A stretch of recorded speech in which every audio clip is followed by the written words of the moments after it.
ہمارا رشتوں کے اندر جتنی بھی نفرتیں، برائیاں، دوریاں اور طلاقیں اور قتل و غارت اور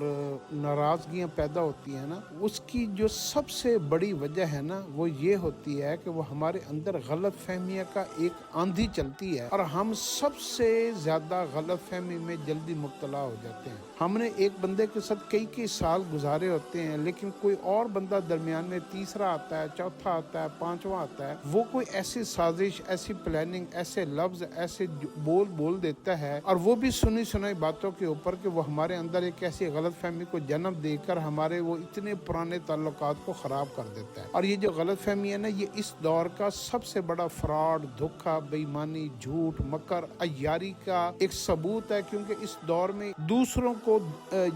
بدگمان کرنا، لوگوں کے تعلقات کو خراب کرنا، خامد کو بیوی کے خلاف، بیوی کو خامد کے خلاف، اولاد کو ماں باپ کے خلاف، ماں باپ کو اولاد کے خلاف، دوستوں کو دوستوں کے خلاف، رشتہ داروں کے خلاف، یہ ایک لوگوں نے اپنی زندگی کا ایک مکر، فریب اور اس کو بزنس بنا لی ہے۔ تو اس لیے اگر ایک باپ ہے نا اور وہ کہیں پہ کوئی بات کر رہا ہے، اس کا پرسپشن کوئی اور ہوتی ہے، کنسپٹ کوئی اور ہوتا ہے، مقصد کوئی اور ہوتا ہے، وہ کسی کو کوئی اور بات سنا رہا ہوتا ہے، لیکن وہاں پہ جو بیٹھا ہوا بندہ ہوتا ہے نا، وہ اس بات کو کسی اور انداز میں پک کر رہا ہوتا ہے، پھر وہ بات کو سن کر آ کر اس کے بیٹے کو، اس کی بیٹی کو، اس کی بیوی کو، اس کے رشتہ داروں کو کسی اور سینس میں مرچ مسالہ لگا کر اور وہ بتاتا ہے، اور یوں جو ہے نا وہ بجائے اپنے باپ سے کلیریفائی کرنے کے، وہ آ کر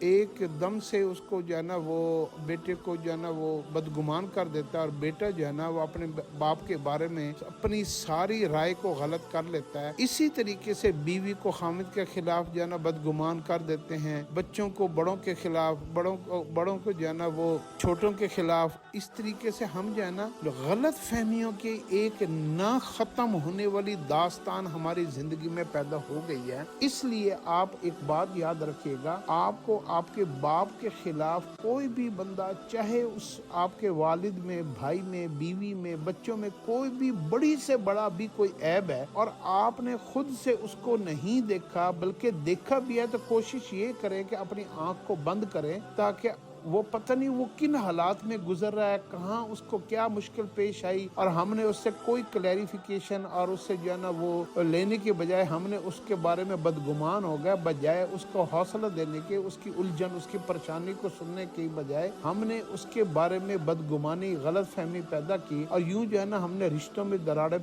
پیدا کر دی۔ اسی وجہ سے آج کل بیٹا باپ سے دور ہے، کیونکہ باہر سے سنی بات اس کے کوئی کانوں میں پڑی کہ تمہارے باپ نے یہ کیا ہے۔ باپ بیٹے سے اس وجہ سے ناراض ہوا ہے کہ لوگوں نے کہا تمہارا بیٹا یہ کرتا پھر رہا ہے۔ بیوی اس سے خامد اس لیے ناراض ہے کہ باہر سے کسی سے بات سن لی کہ تمہاری بیوی یہ کرتی پھر رہی ہے، اور خامد یہ کرتا پھر رہا ہے، فلاں یہ کرتا پھر رہا ہے، اس نے یہ کہہ دیا، اس نے یہ کر لیا۔ تو یہ غلط فہمیاں اپنے اندر جانا یہ نکالیں، اور اپنے رشتوں کے بارے میں اتنا حسن ظن، اتنا یقین غالب رکھیں، جو مرضی ہو جائے، آپ اپنے رشتوں کو مضبوط بنانے کے لیے، بلکہ اپنے آپ کو مضبوط بنانے کے لیے غلط فہمیوں سے بچا کریں، ورنہ آپ کی زندگی بڑی مشکل ہو جائے گی۔